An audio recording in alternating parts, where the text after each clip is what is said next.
Makanya dilarang tatabu'ur rukhas. Nyari yang gampang-gampang doang dari setiap madhab. Oh itu kalau orang tatabu'ur rukhas cuma nyari yang gampang-gampang doang dari setiap madhab, ujung-ujungnya nggak ada taklif dia, nggak ada beban di dalam beragama, nggak ada tanggung jawab. Nyari yang gampang-gampang doang, ujung-ujungnya kayak nggak beragama sama sekali. Na'udzubillah min. Jadi kalau ada satu masalah nggak disebutin hukumnya, nggak dihalalin, nggak diharamin, ya udah nggak usah ribet. Jangan malah ngotot minta diharamin. Faqbalu minallahi afiyatah. Jelas ya? Karena Allah nggak mungkin lupa. Jadi ketika ada satu hal nggak disebutin hukumnya halal atau haram, maka berarti dia hukumnya apa? Ibahah, boleh. Afun minallah subhanahu wa ta'ala. Bukan Allah lupa, karena Allah pengen menghukumi boleh. Jadi bukan karena Allah lupa, Allah nggak sebutin hukumnya, karena Allah pengen menghukumi boleh. Oh Beb, kalau begitu narkoba boleh dong, kan nggak disebutin hukumnya dalam Quran. Ya lain cerita lagi.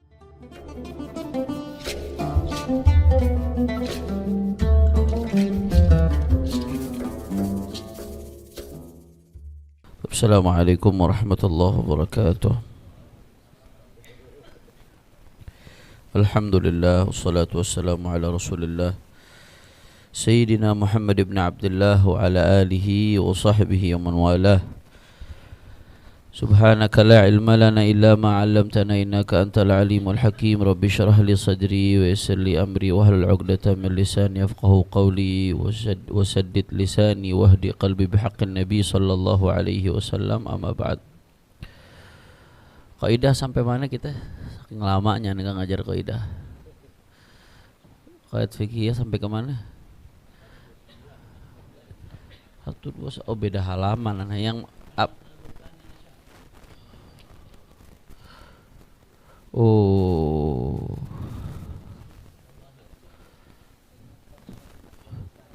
al asl fil asya libahah hatta yadul dalil tahrim udah.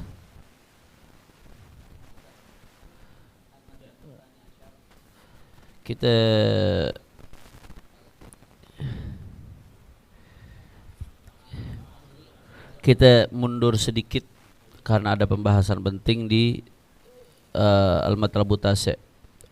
Ini berarti Habib Hussein yang ngajar ya. Tasi', Ashir sama Ihda Asyar ya. Kita mundur sedikit ke Matlabut Tasi'. Nah. Baik, bismillahirrahmanirrahim. Alhamdulillahirabbil alamin. Sallallahu wasallam ala sayyidina Muhammadin wa ala alihi wa sahbihi ajma'in. Al-Matlabut Tasi' qaidatu al-aslu fil asya' al-ibahatu hatta yadulla ad-dalilu ala tahrim. Wa ma'na al-qaidah anna al-asla al-mutayaqqana fil asya'i huwa al-hillu hatta yadulla ad-dalilu hatta yadulla ala tahrimi dalilun aw sababun min asbabihi. Qala Suyuti al-aslu fil asya' al-ibahatu hatta yadulla ad-dalilu ala tahrim. Hadha madhhabuna wa 'inda Abi Hanifah al-aslu fiha at-tahrimu hatta yadulla ad-dalilu ala al-ibahah. Ya, jadi saya sengaja kita balik sedikit ke pembahasan 9, ya hitung-hitung murojaah karena ada hal-hal yang penting yang harus digambarkan dari kaidah ini. Ada hal-hal yang sangat nanti dampaknya signifikan. Ya. 121. Kalau di kitab ada 121, situ 122. Kaidahnya apa? Al-aslu fil asya' al-ibahah. Hukum asal segala sesuatu adalah ibahah. Hukum asalnya boleh. Hukum asalnya adalah boleh hatta yadullad dalilu ala tahrim, sampai ada dalil yang menunjukkan itu hukumnya diharamkan. Ya, makna al-qaidah, makna daripada kaidah tersebut, anal asla al-mutayaqqana fil asya', sesungguhnya hukum asal yang diyakini di dalam segala sesuatu apa? Huwal hil, adalah kehalalan. Hukum asalnya adalah kehalalan. Halal, boleh. Ya, kalau ada sesuatu belum ketahuan, ini apa nih, hukumnya apa nih, maka hukum asalnya boleh. Hatta yadulla ala tahrim, sampai menunjukkan kepada keharaman. Apa yang menunjukkan? Dalilun, sebuah dalil, au sababun min asbabihi, atau salah satu sebab daripada sebab munculnya hukum haram. Nah, qala Suyuti, berkata Imam Suyuti, al-asl fil asya' al-ibahatu hatta yadulla dalilu ala tahrim. Hadza madhhabuna wa 'inda Abi Hanifah al-aslu fiha at-tahrim hatta yadulla dalilu ala al-ibahah. Berkata Imam Suyuti bahwasanya al-aslu fil asya ibahah, hukum asal segala sesuatu adalah ibahah, boleh, mubah. Hatta yadulla dalil ala tahrim, sampai ada dalil yang mengharamkan. Jadi hukum asalnya boleh. Nanti contoh-contohnya akan diberikan. Ada satu binatang nih. Ini binatang nggak masuk dalam spesifikasi ciri-ciri yang disebutkan dalam hadis yang mengharamkan atau dalam ayat-ayat yang mengharamkan. Nah, maka berarti binatang tersebut hukum asalnya apa ya? Boleh, halal. Ya. Hukum asalnya adalah boleh. Kecuali kalau yang udah jelas, karena entenya yang belum tahu, lain cerita. Ini bukan soal entenya yang belum tahu. Ini soal ini nggak tahu nih, ini nggak ada dalil yang mengharamkan. Selama nggak ada dalil yang menghalalkan, berarti hukumnya boleh, hukum asalnya boleh. Jadi bukan soal kitanya tahu apa nggak tahu ya. Nah, al-aslu fil asya libah hatta yadulla dalil ala tahrim, sampai ada dalil yang menunjukkan hukumnya haram. Hadza madhhabuna, ini madhab kita, madhab Imam Syafi'i. Wa inda Abi Hanifah, sedangkan menurut Imam Abu Hanifah al-aslu fiha tahrim, hukum asal di dalam sesuatu itu adalah tahrim, haram. Kalau ada sesuatu belum ketahuan hukumnya apa, belum ada dalil yang membahas hukum tersebut, maka berarti hukum asalnya apa? Haram menurut mazhab Abu Hanifah. Hatta yadulla dalil ala ibahah, sampai ada dalil yang menunjukkan dia hukumnya mubah. Jadi kebalikannya. Berarti enakan Syafi'i ya Abu Hanifah? Dalam bab ini enakan Syafi'i. Tadi bab nikah Abu Hanifah. Begitu, fikih itu begitu. Nanti di satu masalah ini Syafi'i lebih mudah, di masalah lain Imam Abu Hanifah lebih mudah. Masalah nikah Imam Abu Hanifah lebih mudah dalam hal enggak wajib wali. Tapi ada syurut wa quyut. Ini kemarin ngobrol sama sahibi, memperdalam mazhab Hanafi dia dengan masyayikh Pakistan. Enggak sesederhana itu katanya soal nikah bidun wali. Nah, dan di mazhab Abu Hanifah tuh antara rukun sama wajib dua hal yang berbeda. Kalau kita kan rukun sama wajib beda itu cuma di haji doang. Di haji beda, rukun nggak bisa diganti.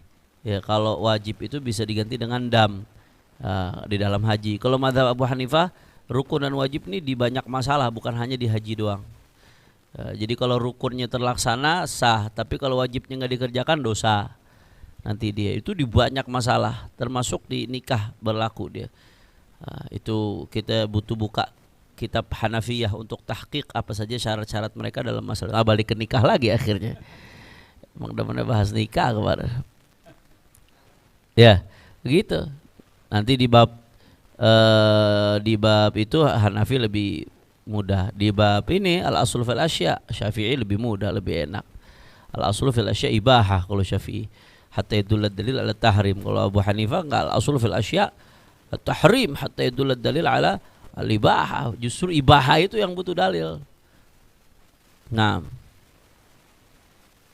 jelas ya. Nah, wad dalil al-qaidah. Nah, kaidah ini nih enggak ujuk-ujuk muncul, ada dalil yang melatar belakangi munculnya kaidah tersebut. Apa dalilnya? Qauluhu sallallahu alaihi wasallam, ma ahallallahu fahuwa halal. Tadi sedikit saya sempurnakan. Tadi yang Anda katakan di madhab Syafi'i kadang mudah, di madhab Hanifah dalam satu Imam Abu Hanifah dalam satu masalah sulit, lebih berat.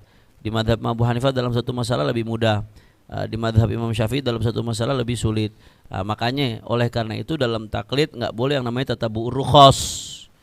Tatabu'ur rukhas, nyari yang gampang-gampang doang dari setiap madhab. Jadi dalam setiap masalah dia nyari yang paling gampang yang ada di antara setiap madhab. Ustaz Haris di depan, Ustaz Haris ke depan. Ustaz Haris duduk di belakang nih, ada yang kurang rasanya madros. Fadhal. Ustaz Haris di depan. Fadhal. Kiai Kamal sakit, Ustaz sakit. Khair insyaallah. Syafahullah syifa tam ajil. Ya, jadi makanya dilarang tatabu'ur rukhas, nyari yang gampang-gampang doang dari setiap madhab. Oh itu sayuaddi ila inhilali ribqatid din, ribqatid taklif. Kalau orang tatabu'ur rukhas cuma nyari yang gampang-gampang doang dari setiap madhab, ujung-ujungnya nggak ada taklif dia, nggak ada beban di dalam beragama, nggak ada tanggung jawab. Nyari yang gampang-gampang doang, ujung-ujungnya kayak nggak beragama sama sekali. Na'udzubillah min dzalik. Jadi nggak boleh. Ya. Nah, Jadi ikhtilaf itu rahmah, ikhtilaf itu untuk memudahkan, tapi harus konsisten. Konsisten ketika kita mengambil sebuah pendapat bisyurutihi wa quyudihi. Wa dalilul qaidah, apa dalilnya kaidah tersebut? Qauluhu sallallahu alaihi wasallam, dalil kaidah ini al-aslu fil asya libaha hatta yadullu dalil tahrim, dalilnya apa? Qauluhu sallallahu alaihi wasallam, sabda Nabi sallallahu alaihi wasallam, ma halallahu fahuwa halal, apa yang Allah halalkan maka dia halal. Wa ma harrama fahuwa haram, apa yang diharamkan oleh Allah maka hukumnya haram. Wa ma sakata anhu fahuwa afun, apa yang Allah enggak sebutkan halal atau haramnya maka dia afun, berarti dimaafkan. Faqbalu minallahi afiyatah, maka terimalah dari Allah subhanahu wa ta'ala afiyah. Fa inna Allah ta'ala lam yakun liyansa syai'an, karena Allah kagak lupa. Allah kagak lupa. Jadi kalau ada satu masalah nggak disebutin hukumnya, nggak dihalalin, nggak diharamin, ya udah nggak usah ribet. Jangan malah ngotot minta diharamin. Faqbalu minallahi afiyatah. Jelas ya? Karena Allah nggak mungkin lupa.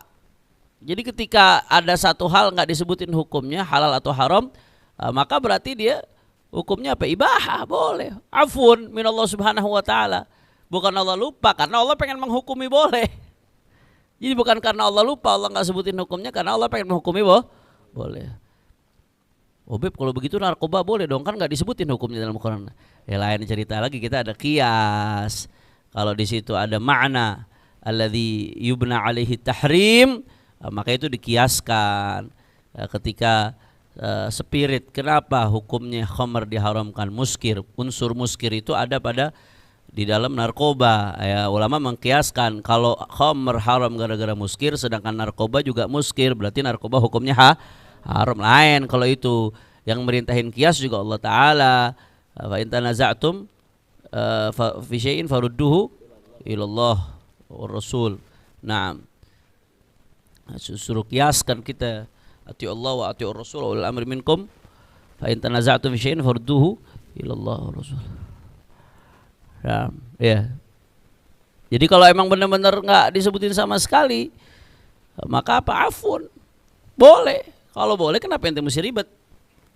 Wa rawat Tabrani aidan min hadits Abi Tha'labah. Inna Allah farada faraidha, sungguhnya Allah mewajibkan kewajiban-kewajiban. Fala tudayyuha, maka jangan diabaikan kewajiban-kewajiban tersebut. Wa naha an asya, Allah melarang hal-hal. Fala tantahikuha, maka jangan langgar larangan-larangan tersebut.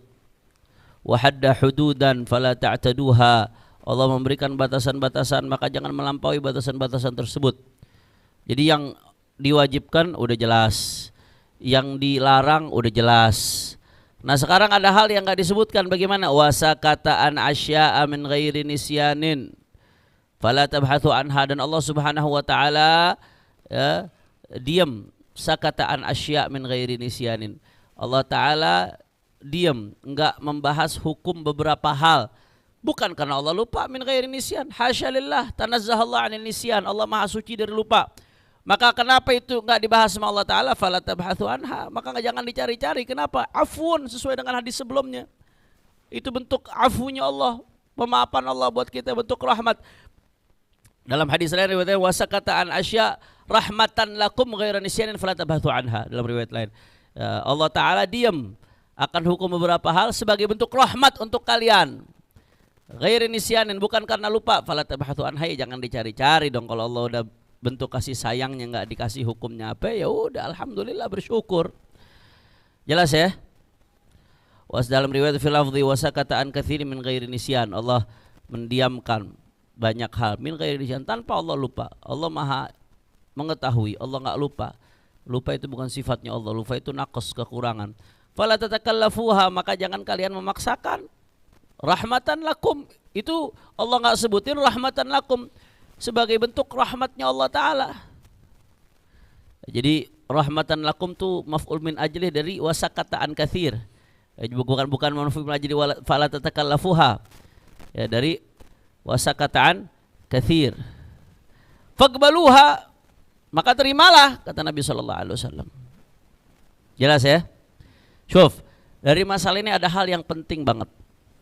Ini salah satu sebab musibah muncul di mana-mana ini. Salah satu sebab musibah muncul. sebagian orang yang hobi ngebit-abitain, ngeharam-haramin, berhujah apa? Karena Rasulullah nggak melakukan. Rasulullah nggak melakukan. Karena Nabi nggak ngerjain berarti bid'ah. Karena bid'ah berarti haram. Nah, ini salah satunya akibat gagal paham dalil. Ya. Sejak kapan Nabi nggak melakukan itu menunjukkan haram? Apakah at-tarku yaqtadi tahrim? Enggak. Nggak melakukan itu nggak menunjukkan haram. Sebagaimana tidak menyebutkannya Allah Ta'ala terhadap hal tersebut itu tidak menunjukkan haram. Ini dalilnya nih. Haram itu kalau ada nas tahrim. Kalau ada nas yang mengharamkan, ada dalil yang mengharamkan, baru haram, ada larangan. An-nahi yaqtadi tahrim. Walaupun nanti larangannya bisa dalam bentuk fi'il nahi. Dalam bentuk fi'il nahi. Ya, bisa dalam bentuk bahasa-bahasa larangan, hurrima dan seterusnya. Bisa juga dalam bentuk dzam. Itu kata ulama, kalau Nabi SAW melakukan dzam terhadap sesuatu, mencela sesuatu, celaan tersebut di usul fikih disebutkan menunjukkan bahwasanya sesuatu yang dihina itu hukumnya haram. Nah, jadi redaksi-redaksi haram tuh ada kalanya tadi tuh dengan fi'il nahi, ya, fala ta'taduha dan seterusnya, ya. Kemudian bisa ada kalanya redaksi haram itu dengan lafaz-lafaz yang memang digunakan untuk mengharamkan sesuatu, hurrima alaikum ila ghairi dzalik. Ada kalanya keharaman itu ditunjukkan kalau asy-syari' Allah wa rasuluh menunjukkan dzam. Allah mencela sesuatu. Rasulullah mencela sebuah perbuatan. Celaan Allah terhadap sebuah perbuatan itu menunjukkan adanya larangan. Wal aslu fil asya al aslu fil nahi at-tahrim. Hatta yadulla kalau selama ada qarinah sharifah. Selama nggak ada qarinah yang memalingkan dari makna tahrim. Nanti urusan apakah itu ada yang makruh apa enggak itu qarinah, tergantung qarinah. Tapi ketika ada dzam, syariat mencela, Allah mencela sebuah perbuatan. Syariat mencela sebuah perbuatan. Dicelanya sebuah perbuatan itu menunjukkan sesuatu itu diharam. Contoh di apa namanya? Al-Qur'an, qad aflahal mu'minun. Sampai ila qauli ta'ala alladzina hum li furujihim hafizun illa ala azwajihim aw ma malakat aymanuhum fa innahum ghairu malumin faman i'tada wara'a dzalika fa ulaika humul adun. Qad aflahal mu'minun ila qaulihi ta'ala alladzina hum walladzina hum li furujihim hafizun, dan mereka yang menjaga kemaluan mereka. Dijaga kemaluannya, nggak digunakan untuk yang haram. Kecuali untuk siapa? Illa ala azwajihim, kecuali kemaluannya digunakan untuk zaut-zautnya, pasangan-pasangannya. Au ma malakat aimanuhum, atau budak-budaknya. Budak boleh disetubuhi. Yang penting budaknya bukan istri orang statusnya. Boleh budak disetubuhi. Illa ala azwajihim au ma malakat aimanuhum, kecuali yang menggunakan kemaluannya untuk istri-istri mereka dan untuk budak-budak mereka. Faulaika ghairu malumin, maka mereka yang menggunakan kemaluannya untuk istri-istri dan budak-budaknya, faulaika ghairu malumin, maka mereka tidak tercela. Wa man i'tada wara'a dzalika, barang siapa yang melampaui batas dari itu, faulaika humul adun, maka mereka adalah orang-orang yang telah melampaui batas. Oh, dah? Faman ibtagha wara'a dzalika faulaika humul adun. Syukran, jazakallah khair Ustaz. Ahsantum. Faman ibtagha wara'a dzalika faulaika humul, barang siapa yang menginginkan di luar itu maka mereka adalah orang-orang yang adun, melampaui batas. Imam Syafi'i dari ayat ini mengambil istinbat hukum. Apa istinbatnya? Onani haram. Jadi dalil haramnya onani itu ada di Al-Qur'an.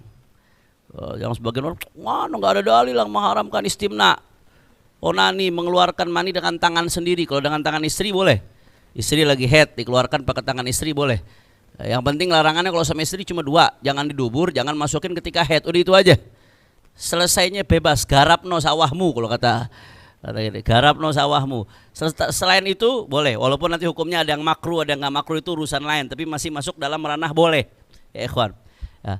Tapi istimna biadihi, onani dengan tangannya sendiri itu haram. Dalilnya apa nih ayat ini? Imam Syafi'i mengharamkan onani dari ayat ini nih, istinbat. Kenapa alasannya diharamkan? Karena tadi Allah Subhanahu wa taala menyebutkan yang menggunakan faradnya untuk selain istri Dan untuk budaknya, untuk selain istri dan budaknya disifati sebagai adun. Kalau dibilang adun berarti dicela nggak? Dicela. Celaan ini menunjukkan onani haram. Celaan ini menunjukkan penggunaan farj untuk selain azwajihim aw malakat yaminahum, hukumnya termasuk di situ onani hukumnya. Jadi istimna itu haram, dalilnya dari Al-Quran. Cuman cara memahami dalil itu, celaan terhadap sebuah perbuatan menunjukkan larangan terhadap perbuatan tersebut. Jelas apa kagak? Nah, tahrim, hadza yadullu dalilu ala tahrim. Itu berarti ada dalil yang menunjukkan hukumnya haram. Sedangkan as-sukut, at-tarak, Nabi nggak ngerjain, itu nggak berarti haram. Kenapa maulid haram? Karena Nabi nggak ngerjain. Kan dia begitu ngaramin maulid. Tahlilan haram, Nabi nggak ngerjain. Semuanya dibilang Nabi nggak ngerjain. Loh, emang Nabi nggak ngerjain, Nabi ngelarang? Pertanyaan baliknya kan begitu. Dalilnya jelas kok dalam hadis. Nabi SAW mengatakan bahwasanya innallaha farada faraidha fala tudhi'uha wa nahaa an asya fala tattahiquha wa haddadudan fala taqaduha wa sakatan asya rahmatan lakum ghairu sanin fala tabahthu anha. Udah jelas. Allah Taala mendiamkan ada hal-hal ya rahmatan lakum karena Allah penuh kasih sayang kepada kalian, bukan karena lupa. Ya jangan dicari-cari. Jelas ya? Ma halallah fahuwa halal wa ma harrama fahuwa haram wa ma sakata anhu fahuwa afun faqbalu minallahi afiyatah. Jadi hukum asal at-tark layak ditahrim. Nggak ngerjain sesuatu itu bukan berarti haram. Nabi nggak ngerjain sesuatu bukan berarti haram. Haram itu kalau dilarang, baik dengan sigat nahi atau dengan redaksi-redaksi pengharaman atau dicela oleh syariat, itu yang bisa hukumnya haram. Selain itu kagak. Loh, tapi kan Nabi celak beb. Kullu muhdatsatin bid'ah, kullu bid'atin dhalalah, kullu dhalalatin finnar. Itu kan dicela. Ente yang salah paham, satu hadis nggak bisa berdiri sendiri. Berapa halaman setelah itu ada lagi hadis yang lain. Apa namanya? Man sanna sunnatan hasanatan falahu ajruha wa ajru man amila biha min ghairi an inqata'a min ujurihim syai'. Hadzal hadis mukhassisun li umumi dzakal hadis. Ini hadis yang kedua, man sanna sunnatan hasanatan, dia menjadi mukhassis daripada keumuman hadis yang mengatakan kullu bid'atin dhalalah. Jelas apa kagak? Ini salah satu akar masalah sababul masaib. Sababul masaib memahami taraknya Nabi sebagai tahrim. Ini salah satu sebab yang bikin banyak keributan saat ini di dalam memahami dalil, di dalam fahmun nusus, di dalam memahami nas-nas. Jelas ya? Jadi kalau ketemu yang begitu-begitu Nabi nggak ngerjain, bawain hadis ini. Selesai. Sejak kapan Nabi nggak ngerjain jadi haram? Sejak kapan ente nyimpulin Nabi nggak ngerjain jadi haram tuh sejak kapan? Sejak babalu disunat. Nah, gituin aja. Ya, sejak kapan Nabi nggak ngerjain terus hukumnya berubah jadi haram? Dari kapan? Nggak ada. Nabi nggak ngerjain itu ya nggak menunjukkan haram. Selama Nabi nggak larang berarti hukumnya asalnya apa? Mubah. Boleh. Kalau boleh kenapa ente ribut? Jelas apa kagak? Makanya ini salah satu konsekuensi. Nah, tapi nanti ada yang bantah. Konsekuensi dari kaidah ini ajib ini. Ini Anda dapat dari Kiai Fakhruddin Al-Bantani. Jadi mu'alim Syafi'i Hadzami termasuk yang ngebolehin rokok. Karena mu'alim kan ngeduhon. Mu'alim duhon enggak? Duhon, mu'alim ya. Mu'alim bilang, qalu ta'atid dukhani khubthun faqultu la ma fihi khubathah yasirul mar'u fi nashatin wa yazidu fi dzakaihi wa hirsah wa lam yarid fi hukmihi nassun wal aslu fi hukmihi al ibahah. Ini omongan Mu'alim Syafi'i Hadzami. Beliau pakai dalil ini, ngebolehin rokok pakai dalil ini, al aslu fil asya al ibahah. Hukum asalnya kerja sesuatu itu boleh hatta itu dalil ala tahrim. Beliau menganggap nggak ada dalil yang layak untuk mengharamkan yang spesifik. Tapi ulama yang mengharamkan bilang ada. Kata siapa? Enggak ada. Ustaz Salman jangan girang dulu. Wala tulqu bi aidikum ila tahluka. Yang mengharamkan berpendapat seperti itu. Bahkan Syekhuna dulu anak ngaji usul fikih sama Syekhuna Syekh Mishri Asy-Syanqiti. Syekh Mishri Asy-Syanqiti itu mengatakan begini. Ijma'. Ya, anak menghormati pendapatnya mu'alim, anak menghormati, anak menganggap masalah rokok masalah khilafiyah. Masalah khilafiyah, ada yang bolehin ulama, ada yang bilang haram, yang bilang sunnah kagak ada ya, anda getok orang bilang sunnah, ya nggak boleh. Nah, ada yang nggak bolehin, ada yang bilang haram ala kulli hal. Tapi Syekhuna Syekh Muhammad Mishri Asy-Syanqiti bilang begini, kata Syekh Mishri, ijma' konsensus atibba dokter bahwasanya rokok itu mudir, berbahaya untuk kesehatan. Itu kesepakatan konsensus dokter. Semua dokter sepakat yang namanya rokok bahaya. Saking sepakatnya sampai dipajang di bungkusnya. Nggak ada dagangan ya. Orang kalau dagang kan ngebagusin kan. Ya, ente dagang makanan dibagusin, makanan lezat bergizi ya kan. Nggak ada dagangan di bungkus dagangannya ngejelekin tuh dagangan kecuali rokok. Dibungkusnya gambar orang kanker tenggorokan di sini dipajang loh. Paru-paru kelihatan. Masih laku segitunya. Wah paling laku lagi. Bukan main. Ijma. Kalau kata Syekhuna Syekh Mishri, ini pendapat beliau mengatakan ya kalau sudah ijma atibba itu ada doror, maka berarti nggak ada alasan untuk menghalalkan. Bahasanya Syekhuna Syekh Mishri Asy-Syanqiti. Ada Syekh Yasir Syuhairi itu nulis satu kitab tebal segini, cuma bahas hukum haramnya rokok. Segini tebal banget. Percuma dikasih ke yang ngerokok juga ada aja tar alasan jawabnya deh. Berhenti baca, jangan berhenti ngerokok. Ini ada kitab nih bagus ngaharamin rokok. Oh ya akhir kalau begitu anda berhenti baca, bukan berhenti rokok. Ya jelas ya. Karena seperti itu. Jadi menurut yang mengharamkan ada dalil yang layak untuk tahrim. Tapi menurut orang ulama yang menganggap itu mubah, ibaha, bagi dia nggak ada dalil yang cukup untuk mengharamkan. Nggak ada dalil yang cukup untuk mengharamkan. Nanti yang bilang itu haram karena bahaya. Ayo ada tantang balik ente. Ente ngerokok 3 bulan berturut-turut sehari 1 bungkus, sama makan Indomie 3 bulan berturut-turut sehari sebungkus, mana duluan yang sakit? Indomie. Kenapa Indomie gak diharamin? Yang bilang mudarat begitu juga ntar mengatakan. Ya ada aja balasannya. Intinya masalah khilaf. Kita menghargai ini perbedaan pendapat ya dalam masalah ini. Khususnya di negeri kita Indonesia khilafnya kenceng banget masalah ini. Walaupun kalau secara etika al-khuruj minal khilaf mustahab. Ya, sunnahnya kalau ada sesuatu yang mukhtalafun fi ya ditinggal, jangan dikerjain. Khuruj minal khilaf mustahab itu bil ijma'. Kata Suyuti, kata Az-Zarkashi, al-khuruj minal khilaf mustahabun bil ijma'. Khuruj minal khilaf itu mustahabun bil ijma'. Maksudnya khuruj minal khilaf itu bagaimana?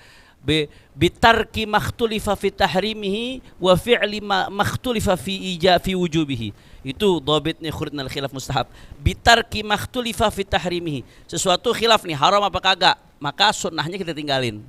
Terlepas dari itu khilaf. Ya, sunnahnya kita tinggalin, jangan dikerjain khurujan minal khilaf. Sesuatu khilaf nih, rokok khilaf, ada yang bilang haram, ada yang bilang mubah. Ya sunnahnya tinggalin, khurujan minal khilaf. Ujung-ujungnya kena juga kata sesalwan. Tapi kalau sesuatu khilaf mukhtalafun fi wujubihi, ini khilaf nih ulama. Witir itu khilaf. Mazhab Syafi'i mengatakan sunnah, mazhab Hanafi mengatakan wajib witir, maka sunnahnya jangan sampai ninggalin.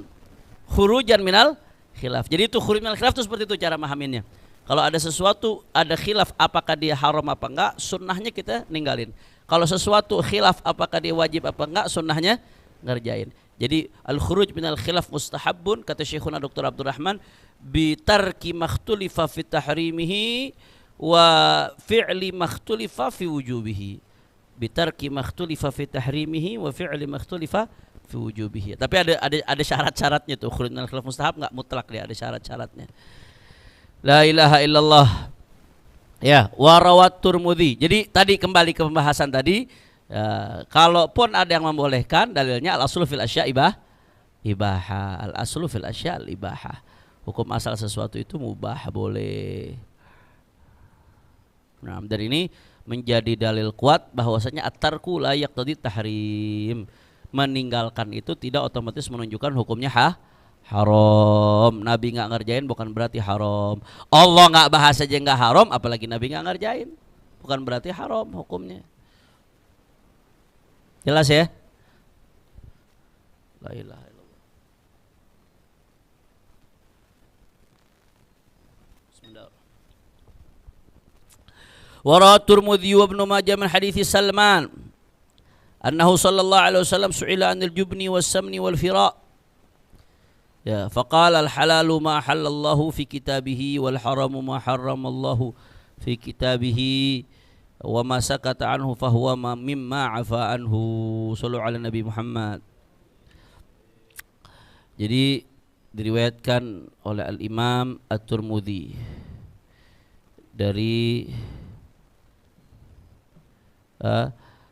hadis Salman, Nabi sallallahu alaihi wasallam ditanya tentang hukumnya al-jubun was-samni wal fira. Faqala al-halalu ma halallahu fi kitab. Ini mahallu syahidnya. Halal itu apa yang Allah halalkan di dalam Al-Qur'an.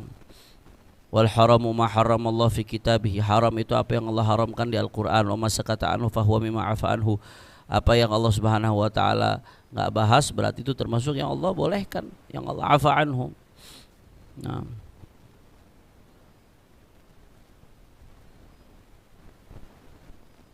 Terus bagaimana Beb kalau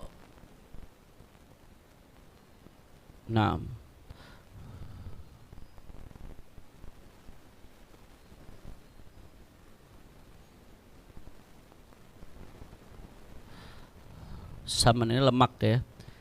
Jubun keju, saman lemak. Fira pakaian dari bulu. Pakaian dari bulu binatang. Fira.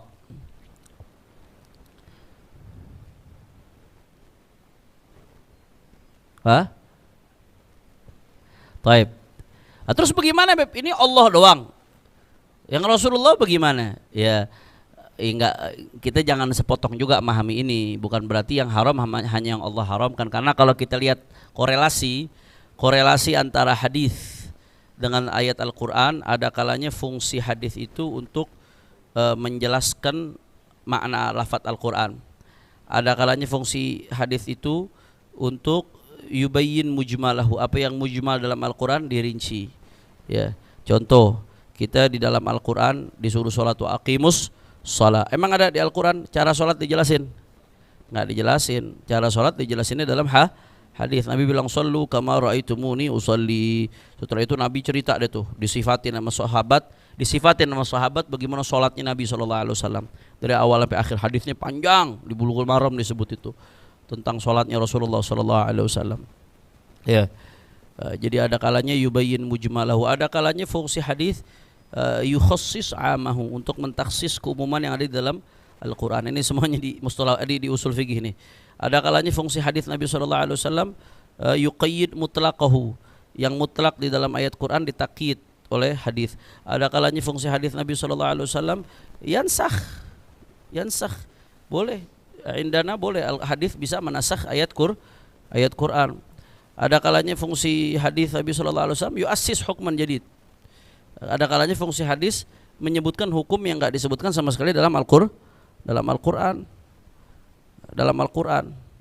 Ya, jadi secara sekilas ya, halal itu apa yang dihalalkan oleh Allah, haram apa yang diharamkan oleh Allah, apa yang didiamkan oleh Allah Subhanahu wa taala, maka afun.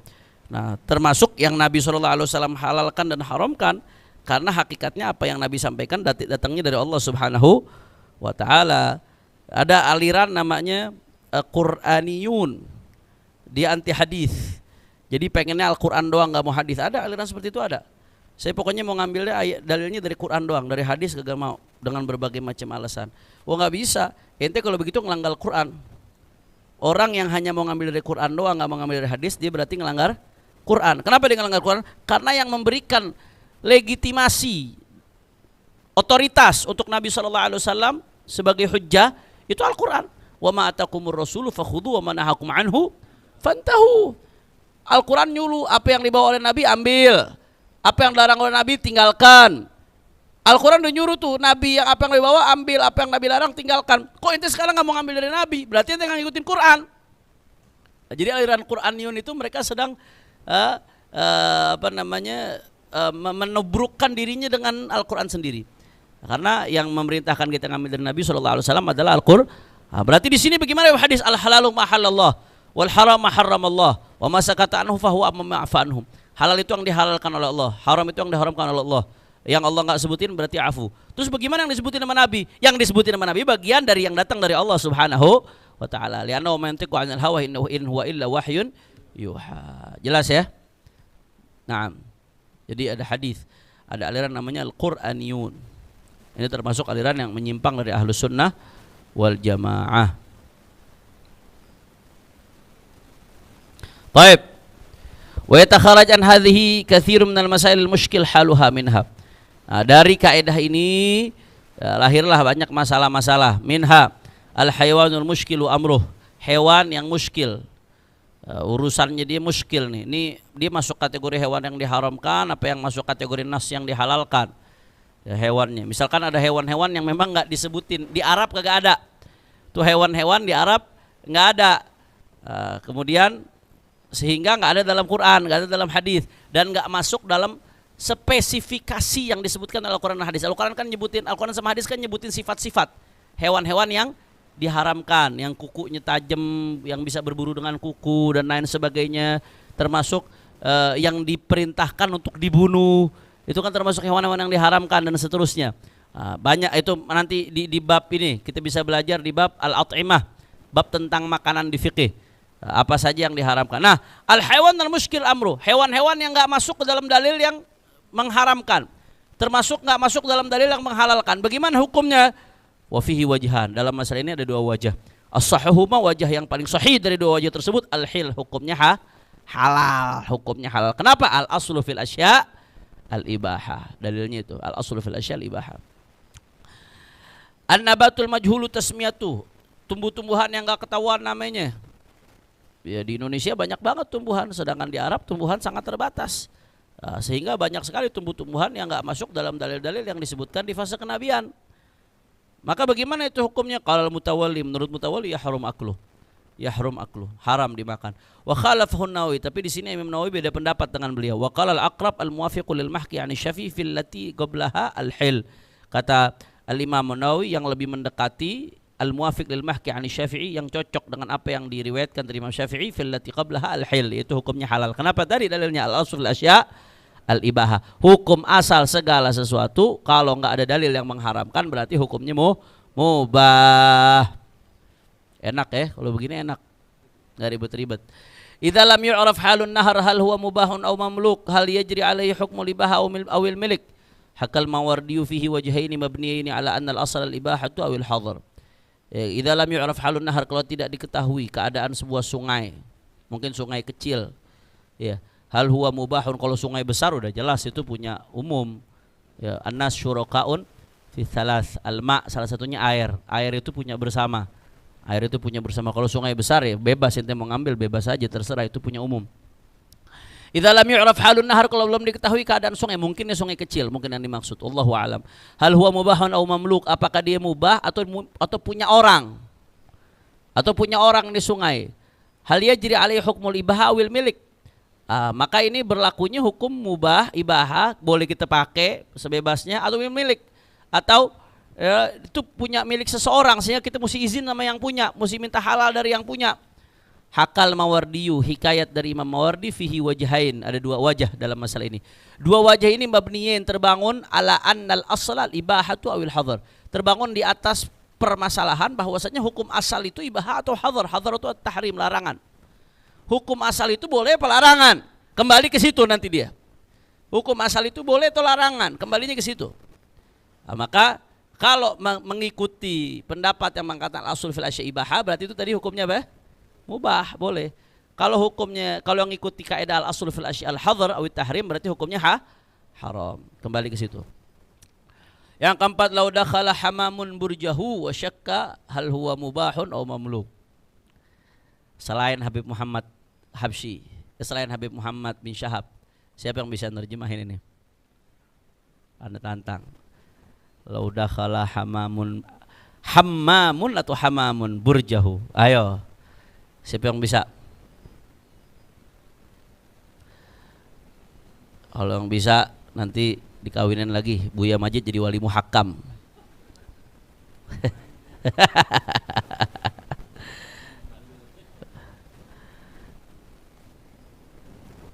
Ayo. Lau dakhala Hammamun atau hamamun? Hah? Ayo burj, ايش معنى burj? Ahsan tabarakallah fik. Ahsan tabarakallah fik. Ada tadi pagi-pagi bangun tidur baca kitab laudakhala hammamun burjahu. Ini kalau tempat sauna masuk ke dalam kandangnya bagaimana caranya tempat sauna masuk ke dalam kandangnya? Bangun tidur begitu udah kena teh nasi uduk, oh hamamun. Nah, burung dara merpati. Kalau merpati ya masuk ke dalam kandang punya dia. Merpati masuk ke dalam kandang punya dia. Ya. Dia buat kandang, tahu-tahu ada merpati masuk ke dalam kandang punya dia. Laudakhala hamamun burjahu. Wa syakka hal huwa mubahun au mamlukun. Dia ragu nih, ini burung punya orang apa burung emang liar, mubah.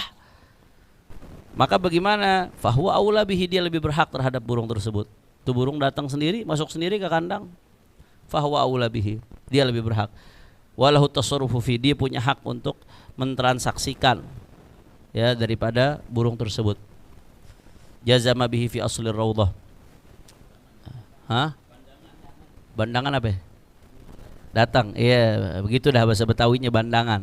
Li'annal aslal ibaha, karena hukum asalnya adalah mubah. Makanya berarti ini kalau di Indonesia kasusnya kasus apa? Walet dibikinin rumah, tuh walet pada masuk. Nah, walet pada masuk, begitu dibikin rumah, walet rame-rame masuk. Dia be-iler deh di situ. Iler walet sama iler kita mahalin iler walet. Orang dikasih iler kita tersinggung, dikasih iler walet gilang. Orang bisa kaya gara-gara iler walet. Walet ente bikin rumah walet. Tahu-tahu waletnya masuk ke situ. Maka bagaimana hukumnya? Al-aslu fil asya al-ibaha, boleh. Li'annahu aula bihi, ente berhak. Tuh walet datang sendiri. Nah, li'annal asla fil asya al-ibaha. Ya berarti konsekuensinya kalau tahu-tahu tuh walet pindah dari tempat ente ke tempat orang lain juga ente nggak bisa ngelarang. Al-aslu fil asya al-ibaha, nggak ada wewenang. Kecuali kalau udah jelas, ya ada burung. Ini kan berarti syakka hal huwa mubahun au mamluk. Kharaja bizalik, kalau udah jelas. Ini udah jelas, ada burung dara, dikasih tanda sama dia, mungkin pakai pita atau pakai apa, atau dikasih nama, atau dibikinin bagaimana, nggak paham deh cara nandain gitu. Masuk ke kandang orang, ada tandanya, yang punya datang. Kalau itu jelas gak? Jelas, yang punya berhak buat ngambil. Ini nggak ada nama, nggak ada tanda, nggak ada apa. Tuh burung masuk ke kandang yang dia bikin. Fahuwa aula bihi, dia berhak untuk ngambil burung tersebut. Ya, hah? Bukan lukoto. Masa masuk lukoto? Enggak lah. Enggak lukoto. Fahuwa aula bihi, mubah udah Ustaz. Mubah. Anggap itu burung liar masuk ke kandang, ente jadi punya. Hasil tangkepan ente jadinya. Li'annal asla fil asya al-ibaha. Yang kelima, law syakka fi kibaril fiddah fal aslu al-ibaha. Dzakarahu fi syarhil muhadzab. Ini kalau di bab thahara ada bab tentang fiddah. Ketika nambel dengan fiddah. Saya nggak mau rinci, panjang kalau kita rinci. Ya, ada tambelan dengan fiddah. Itu ada syarat-syaratnya, diantaranya harus bukan qadrul istimsak. Dia sesuai dengan kadar itunya. Kalau gede, kegedean nggak boleh, bisa jadi haram hukumnya.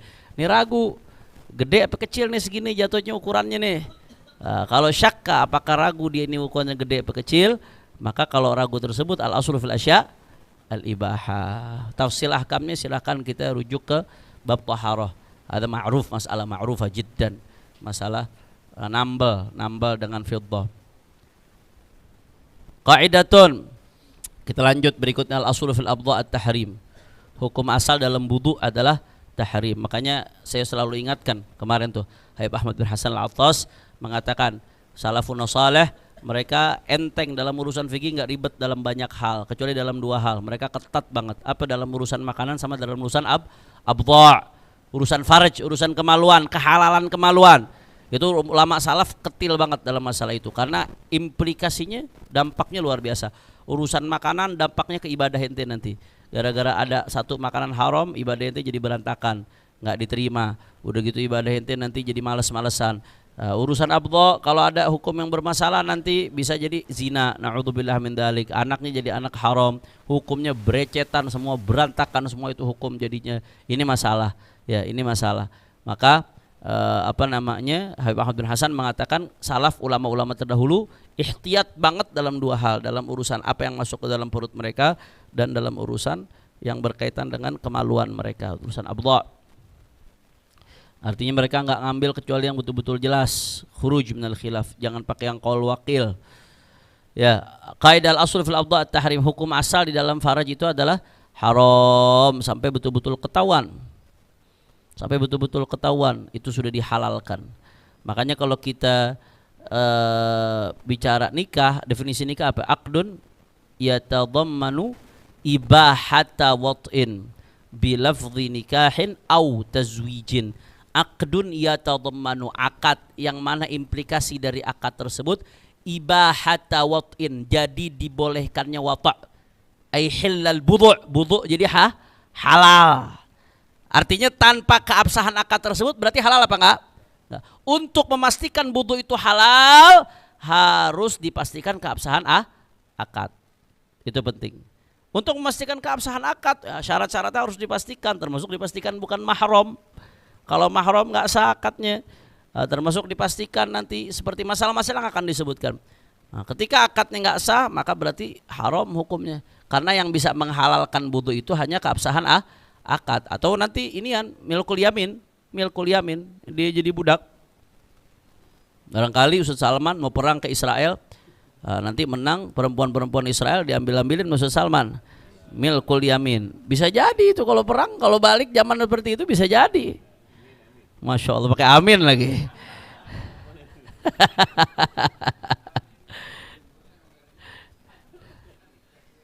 Akhirnya begitu tuh anak bandel hasil dari sama orang Israel, lu emang mak lu Yahudi dasar lu kan.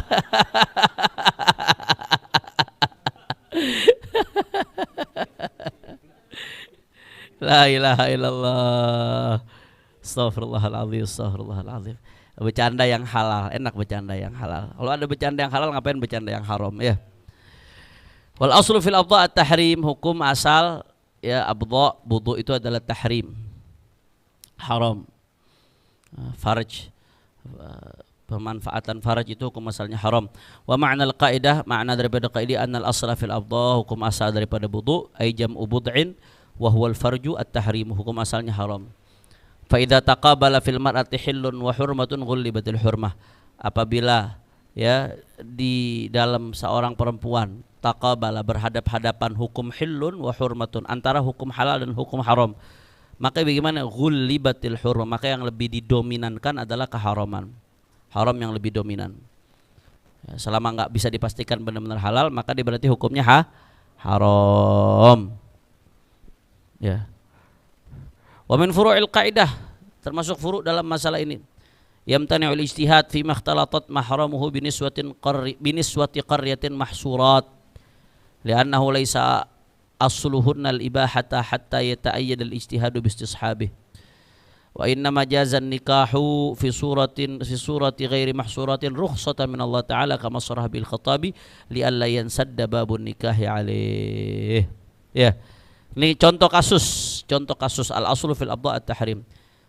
Nih, yamtani'u al-ijtihadu, enggak boleh ijtihad. Ijtihad dalam hal apa? Fima idza ikhtalatat mahrumuhu, kalau perempuan mahramnya dia bercampur biniswati qaryatin mahsurat, dengan perempuan satu kampung yang jumlahnya terbatas. Mahmakan jumlahnya masih terbatas. Gini. Misalkan saya, jangan saya dah, nggak enak. Ya, Habib Ustadz Haris mau nikah di satu kampung di Sukabumi. Taruhlah kampungnya namanya apa? Cimacan. Taruh nih contoh doang. Nah, dulu abahnya Ustadz Haris pernah nikah di situ. Dan Ustadz Haris tahu abahnya punya 3 anak perempuan di kampung tersebut. Sedangkan jumlah penduduk kampung terbatas gak? Mahmakan terbatas, mahsur, mahmakan terbatas. Nah, Ustadz Haris pengen nikah di kampung tersebut. Pokoknya pengen nikah. Tapi Ustadz Haris gak bisa memastikan mana yang mahramnya dia. Sehingga kalau dia nikah dengan salah satu perempuan yang ada di kampung tersebut, potensi dia nikah dengan mahram. Jelas apa kagak? Nah, karena adanya potensi dia nikah dengan mahram, maka dia nggak boleh di situ berijtihad. Saya ijtihad deh kira-kira yang mana. Oh mungkin yang mukanya agak mirip-mirip saya tuh baru mahram. Kalau selama beda banget nih, mancung banget nih, nggak mungkin nih misalkan. Ini beda banget nih mukanya nih. Ini nggak ada muka-muka saya sama sekali. Misalkan begitu Ustaz. Oh ijtihad nih, ini insya Allah bukan mahram saya. Nggak boleh. Selama ada potensi dia nikah dengan mahram, maka nikahnya hukumnya haram. Cari di tempat lain. Jelas apa kagak? Itu maksudnya. Ya, yamtaniul ijtihad, dia nggak boleh ijtihad fima idza ikhtalatat mahramuhu, kalau bercampur mahramnya biniswati qaryatin, dengan perempuan di satu desa, mahsuratin yang jumlahnya masih terbatas. Kenapa? Li'annahu laisa asluhunna libaha, karena hukum asal perempuan-perempuan tersebut bukan mubah. Ya, hatta yata'ayyadul ijtihad bisishabihi, sampai-sampai keandai kata hukum asalnya perempuan itu mubah, mungkin ijtihad itu akan didukung dengan istishab, hukum asalmu mubah. Tapi faktanya enggak, hukum asalnya sebelum dihalalkan perempuan-perempuan itu hukum asalnya apa? Haram. Ini udah hukum asalnya haram, berpotensi tabrakan dengan yang haram, makin berat. Nggak bisa ijtihad, nggak cukup kuat untuk bisa membuat dia boleh menikah dengan salah satu perempuan yang ada di situ. Wa inna majazan nikahu, hanya saja boleh nikah fi surati ghairil mahsurat, di gambaran yang perempuannya nggak terbatas. Ya perempuannya nggak terbatas. Satu provinsi. Jawa Barat berapa satu provinsi? Jumlah rakyatnya 48 juta. Iya. Jawa Barat. Perempuannya udah sekian puluh juta kan ya udah bisa dikatakan ghairu mahsurah tuh. Atau secara umum Indonesia secara umum, atau perempuan potensi ada potensi mau dia mau nikah di Eropa juga ada potensi, bisa jangan-jangan nih saudara perempuan dia nih dari Cimacan pindah ke Eropa. Kalau potensi ada nggak? Bicara potensi ada, walaupun potensinya semakin kecil, semakin luas wilayah potensinya semakin kecil. Tapi enggak, kata syariat udah deh boleh. Kalau udah cakupan perempuannya ghairu mahsurah, enggak terbatas, maka dia boleh nikah. Boleh di situ. Ya, yang sekiranya dia duga itu bukan mahramnya dia boleh nikah. Kenapa? Rukhsatan minallah, sebagai bentuk rukhsah dari Allah Subhanahu wa taala, kama sarah bil Khattabi. Kenapa diberikan rukhsah? Li alla yansadda babun nikahi alaih, supaya pintu nikah enggak tertutup buat dia. Kalau emang dia enggak dikasih sama sekali gara-gara ada potensi itu mahramnya, dia enggak bisa nikah sampai mati. Selama dia belum pastikan tahu mahramnya yang mana. Susah, repot enggak kalau begitu? Pintu nikah bisa ketutup buat dia, bahaya. Maka cukup ente nikahnya ijtihadnya jangan di wilayah yang terbatas, tapi nikah di wilayah yang secara umum yang ghairu mahsur, sehingga memperkecil potensi itu adalah mahramnya dia. Jelas apa kagak?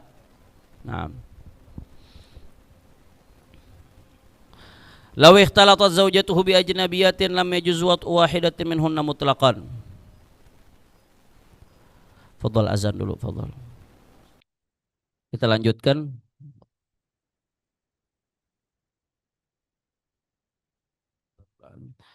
Law ikhtalatat zawjatuhu bi ajnabiyatin lam yajuz wat'u wahidatin minhunna mutlaqan li'anna al-wat'a innama yubahu bil 'aqdi duna al-ijtihad.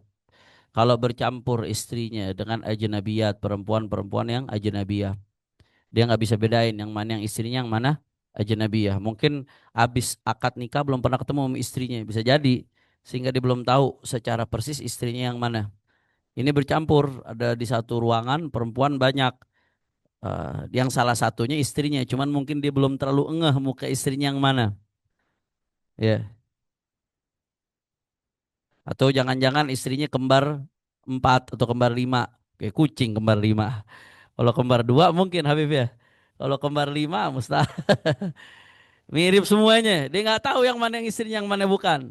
Berarti kan ikhtalatat zaujatuhu bi ajnabiyah. Boleh nggak dia nyomot salah satu? Pokoknya ini salah satu bini saya, udah saya nyomot aja dah. Udah nggak kuat langsung dibawa ke kamar. Boleh nggak begitu?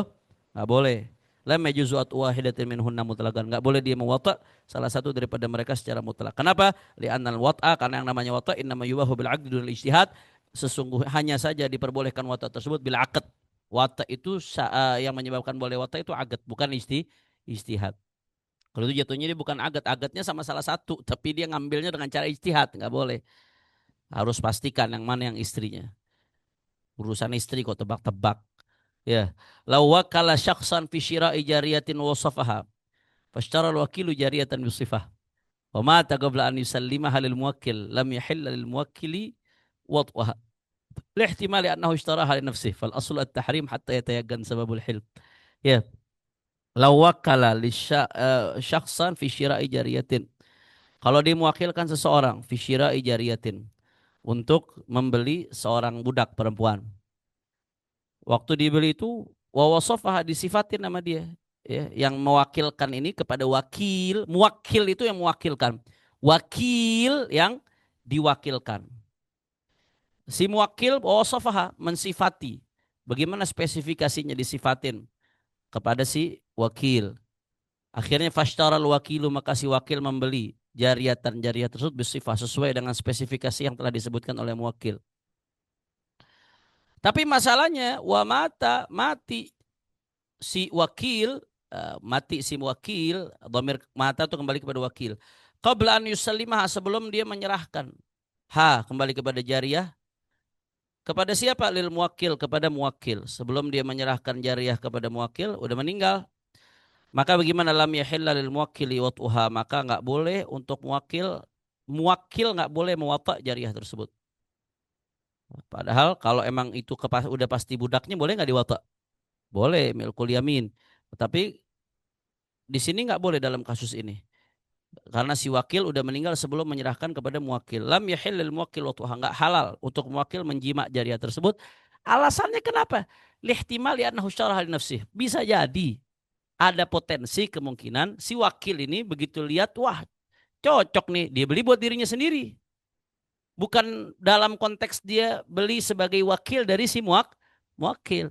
Nah, kalau dia beli buat dirinya sendiri, yang mati ini berarti halal buat dia atau buat muwakil? Buat si wakil. Halal buat si wakil, bukan buat muwakil. Nah, karena adanya potensi ini, nggak boleh. Nggak halal untuk diwata. Fal aslu at-tahrim, karena hukum asalnya tahrim hatta yatayaqqan sababul hil, hatta yutayaqqana sababul hil, sampai diyakini sebab lahirnya hil. Sababul hil di sini imma agad fit nikah, imma milkul yamin.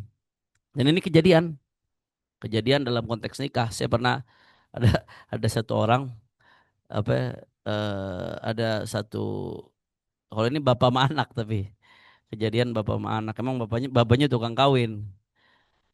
Datang nih anak, bukan bapak, ponakan apa paman. Pamannya tukang kawin.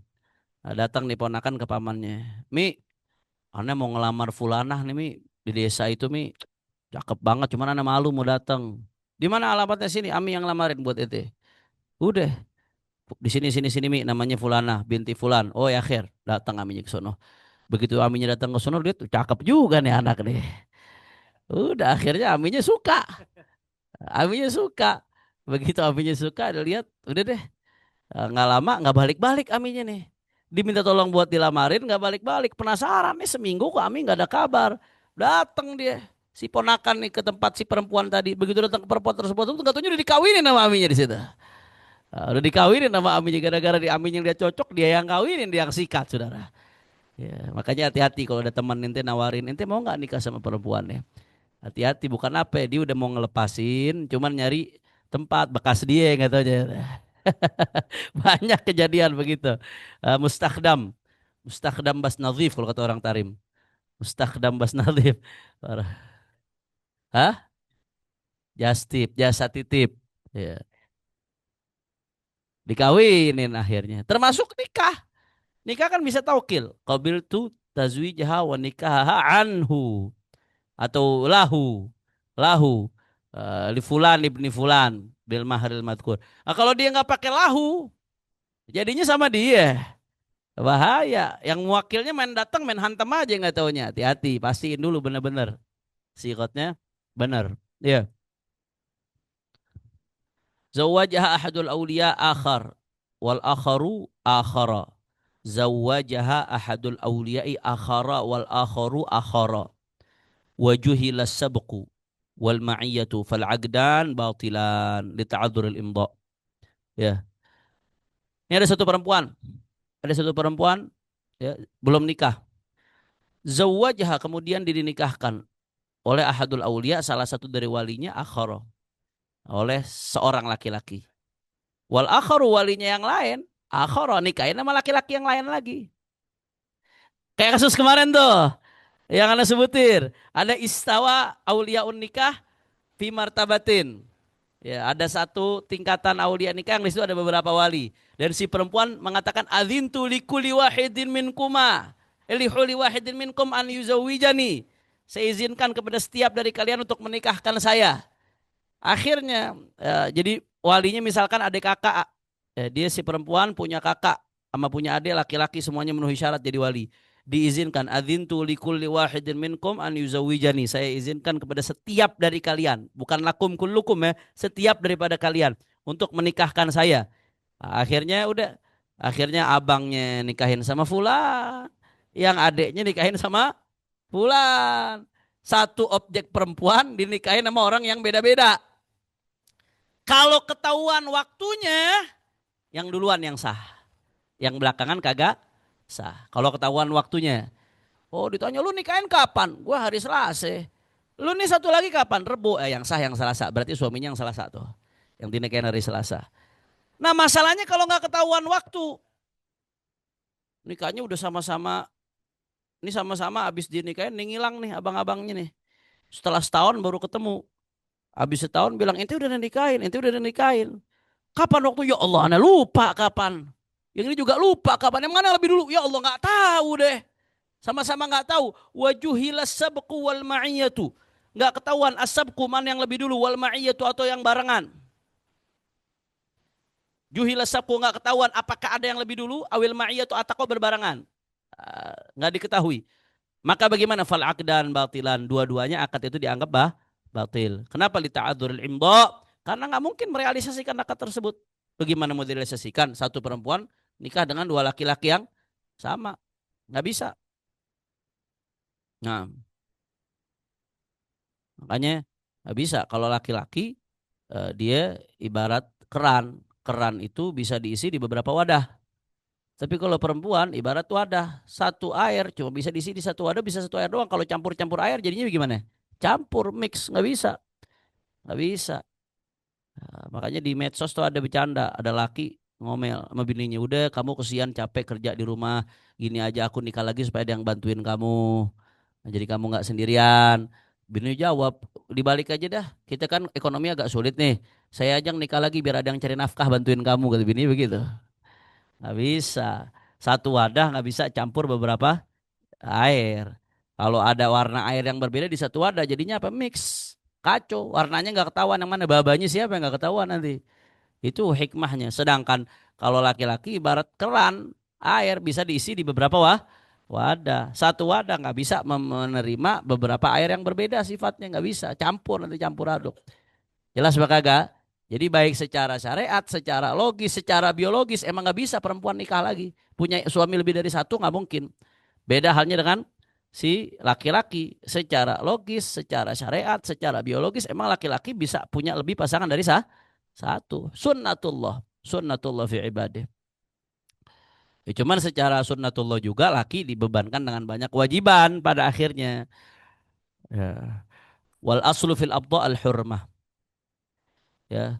Nah, kadang-kadang wal aslu fil abda al hurmah, hukum asal daripada wudu adalah haram hatta yatahaqqaq as-sababul mubih atau hatta yutahaqqaq as-sababul mubih, sampai dipastikan betul-betul yatahaqqaq cukup as-sababul mubih, sebab yang membolehkan wudu tersebut, sebab yang membolehkan wudu tersebut min aqdin min aqdin sahihin au milkil yamin. Kalau kata guru saya,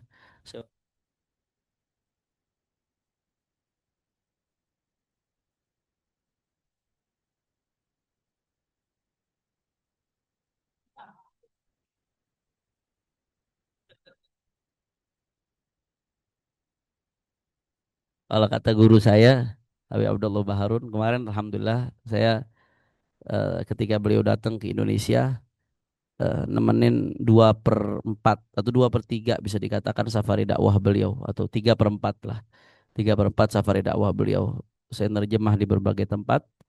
Salah satunya yang paling menarik di Palu. Nah, ketika di Palu saya nerjemahin beliau.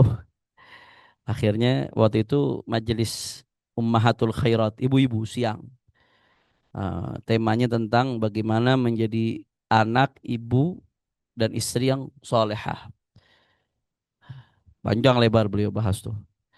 Wah, ajib, ajib pembahasannya luar biasa saat itu. Banyak yang terpukau, terpana, dan logis sekali. Pembahasan beliau syar'i dan logis.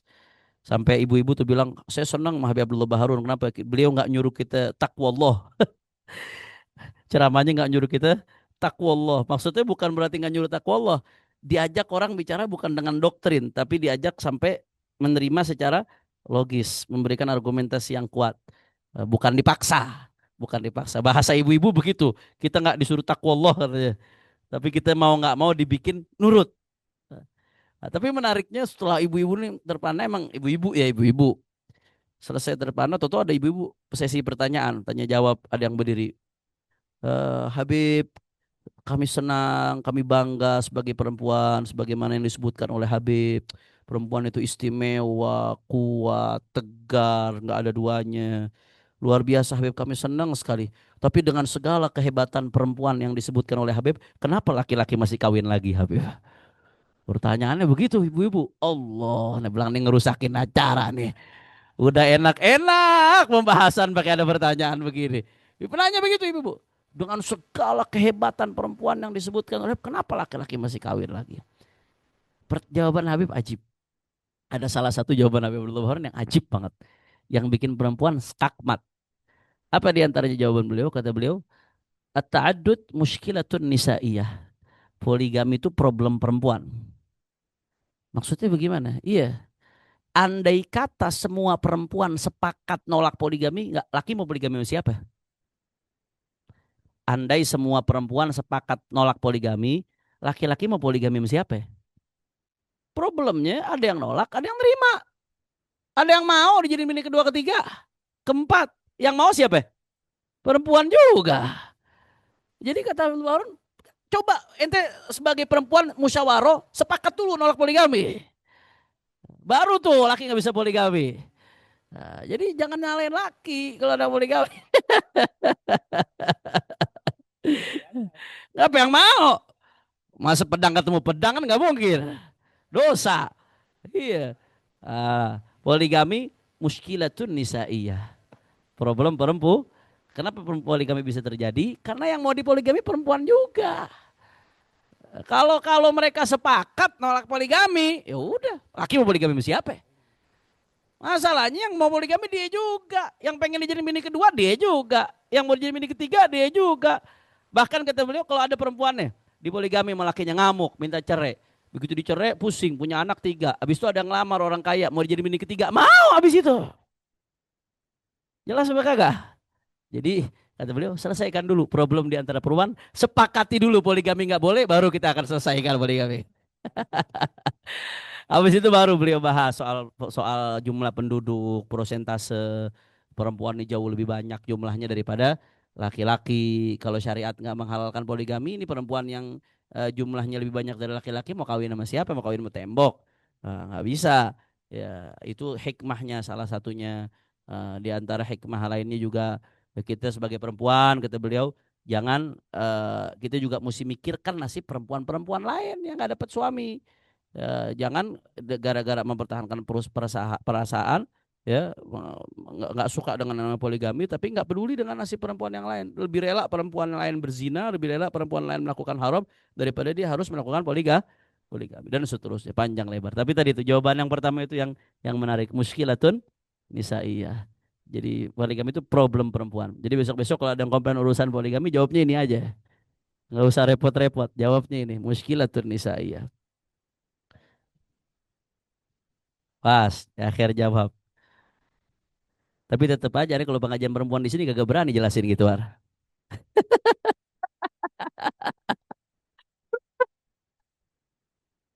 Takut ada hadroh terbang dari sini. Fadal, yang ada pertanyaan terkait pembahasan kita. Ini hari guru kita, imam besar kita berhalangan lagi di luar kota sama keluarga. Kiai Kamal juga sakit. Jadi kita tutup pengajian udah asar sampai di sini. Ya, takutnya kalau dilanjut lagi pulang dari sini dan kawin lagi nanti urusannya. Ya, jadi kita tutup sampai di sini. Fadal, kalau ada pertanyaan terhadap apa yang sudah dibahas. Fadal, silahkan. Fadal, Ustaz. Izin Habib, yang ini faiza taqobala fil mar'ati hilun wa hurmatun gulibat hurmah. Matlabul Ashir. Gimana gimana? Gak kedengeran? Pemahaman dari wa idza taqabala fil mar'ati hilun wa hurmatun gulibatil hurmah. Iya. Pemahamannya apa itu? Apa nih Maksudnya pemaknaannya? eh, maksudnya Tadi Eh, yang mana tuh ya? Mas yang awal tadi mana al-qaidah. Oh, faida taqabala fil mar'ati. Kalau berhadap-hadapan di dalam diri seseorang perempuan. Ini ada seorang perempuan. Bagi kita, perempuan ini dihadapi antara dua hukum, antara hukum halal bagi kita atau haram. Misalkan, maka yang lebih didominankan hukum haram. Contoh, ya ada satu perempuan. Saat tadi tuh, ini ada satu, kita nikah sama satu perempuan. Perempuannya adalah salah satu di antara perempuan yang ada di ruangan tersebut. Kalau kita ambil comot salah satu, ada nggak potensi halal? Potensi halal ada dong. Kalau itu kebetulan yang kita comot, yang emang kita nikahin. Ya. Tapi potensi kena yang haram ada nggak? Ada juga. Karena di sini ada potensi halal dan potensi haram, maka yang lebih didominankan potensi yang haram. Didominankan hukum haramnya. Iya. Yang diambil haram sehingga hukumnya jadi haram. Ini sebenarnya kelanjutan dari kaidah sebelumnya. Kalau kaidah sebelumnya kan al-asul fil asyal ibahah. Berarti bisa dijadikan istitsna illal abdha. Fal aslu fil abdha at-tahrim. Karena al-asya dakhala fiha al-abdha. Al-asya dakhala fiha al-abdha. Kata-kata al-asya itu kan am. Ya, masuk abdha di dalamnya. Berarti kalau nggak ada kaidah ini al-aslu fil asya termasuk abdha. Berarti kaidah ini secara tidak langsung menjadi pengecualian dari kaidah sebelumnya. Al-aslu fil asya al-ibahah illa al-abdha fa innal asla fil afdha at-tahrim. Fadal. Abang Bib, mau nanya patokan dari bercampur ya perempuan mahsuroh itu patokannya berapa gitu atau semana gitu patokannya. Dia nggak ada apa namanya?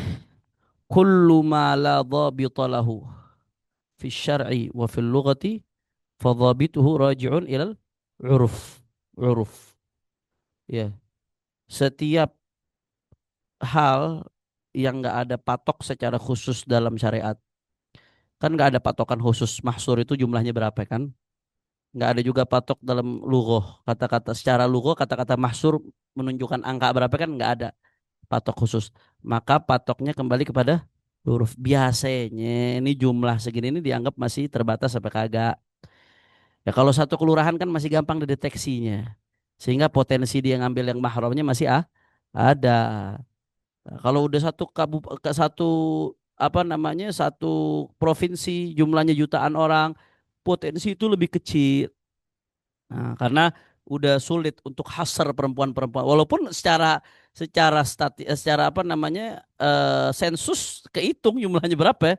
Ketahuan laki jumlahnya berapa, perempuan catatan sipil tuh kehitung. Tapi kan jumlahnya udah sangat besar, udah nggak terhingga jumlah tersebut. Sehingga potensi untuk jatuhnya dia pada yang mahram itu lebih kecil gitu. Berarti dengan huruf ya. Uruf. Keren. Nah.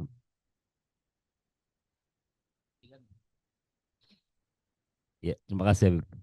Ya tadi terkait dengan apa namanya kalau yang tidak dilakukan Nabi kemudian menjadi haram, maka kita semua melakukan hal yang haram nih. Karena Nabi kan nggak pernah cium tangan sama bapaknya. Ya. Iya, kita cium tangan sama abah Tapi kita. sahabat cium tangan sama Nabi. Iya nggak, artinya Nabi nggak pernah cium tangan sama abahnya, kita cium tangan sama abah kita. Jadi kita banyak Iya. melakukan dosa. Nah, ini Beb, tadi yang terkait dengan apa namanya al-aslu fil asyal ibahah ini ada di kaidah yang runtutan kaidah nomor 4-nya itu yang lau dakhala hamam lau Ya, dakhala hamaman berjauh.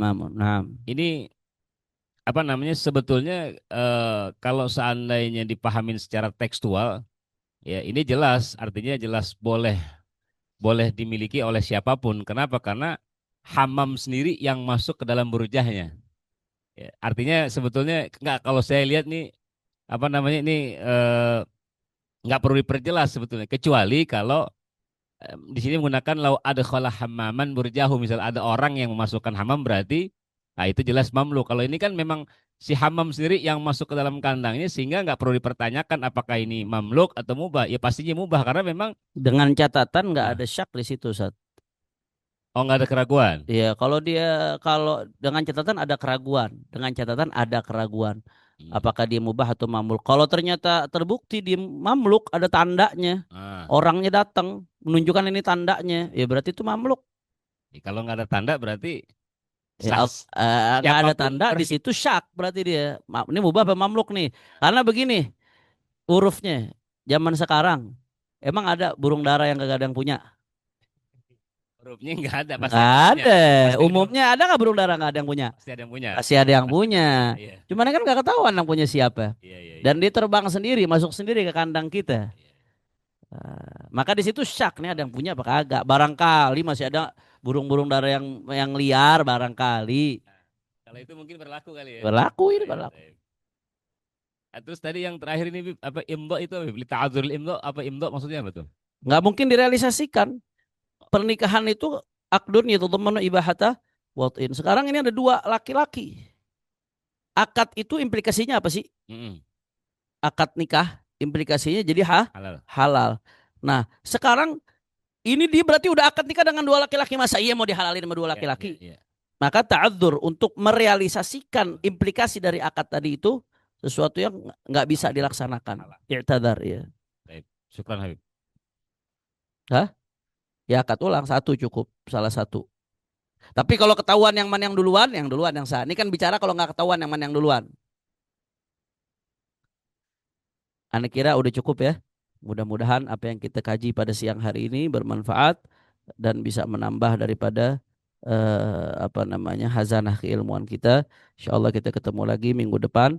Dan Anda pengen kalau bisa apa namanya kita hidupin lagi nih madros. Sayang potensi guru kita nih membesar kita nyisihin waktu sampai dari keluar kota lagi safari dakwah sekalipun nyempetin Rebo tuh harus pulang. Beliau sebisa mungkin nyempetin. Ana sebisa mungkin Al-Fakir pribadi sebenarnya kalau nggak ada matros Rebo Ana pasti masih di luar kota. Ana banyak ngorbanin jadwal luar kota gara-gara walaupun kadang-kadang sekali-sekali udah mentok Anda nggak bisa balik kadang-kadang nggak keburu dan lain sebagainya. Artinya khususnya imam besar lah kalau Anda nggak ada masalah jangan sampai sayang potensi keberadaan beliau tapi Anda lihat makin banyak yang nggak istiqomah di grup madrasah itu 300 lebih. Yang hadirnya nggak sampai 1/6 kadang-kadang atau 1/6 doang. Nah itu sayang kita potensi maksimalkan lagi. Kalau yang di grup udah susah ajak dari lain dari yang luar. Sebenarnya banyak yang kepengen tapi malu. Banyak yang kepengen tapi sungkan. Yang muda-muda apa ajak ya. Kita maksimalin lagi. Nanti kita sosialisasikan lagi insya. Dan Anda ngundang semua asatid yang ada di sini. Insya Allah minggu depan hari Kamis malam Jumat 16 Oktober. Kami akan mengadakan Jakarta Barat bersolawat. Ya. Haul Maulid Nabi Sallallahu Alaihi Wasallam. Sekaligus haul saya punya abah. Haul saya punya apa namanya guru Abu Hasan bin Ahmad Baharun. Insya Allah di Majelis Huraydah di Kampung Baru di Kelurahan Sukabumi Selatan, Kecamatan Kebon Jeruk, Jakarta Barat. Yang akan ceramah guru kita Habib Rizik, insya Allah imam besar kita dan akan dihadiri oleh munsyid-munsyid internasional. Sepanjang jalan itu, pokoknya sepanjang jalan Z, jamaah sepanjang jalan Z. Kehadiran antum semua adalah sebuah kehormatan buat Al-Fakir, bantu disiarkan, bantu disebarkan. Antum tuan rumah, antum semua tuan rumah, bantu disiarkan, bantu disebarkan. Kita ajak umat buat tuh malam ya hadiahkan jutaan sholawat buat Nabi Muhammad Sallallahu Alaihi Wasallam. Ya ini saja yang saya sampaikan. Mudah-mudahan bermanfaat. Wassalamualaikum warahmatullahi wabarakatuh.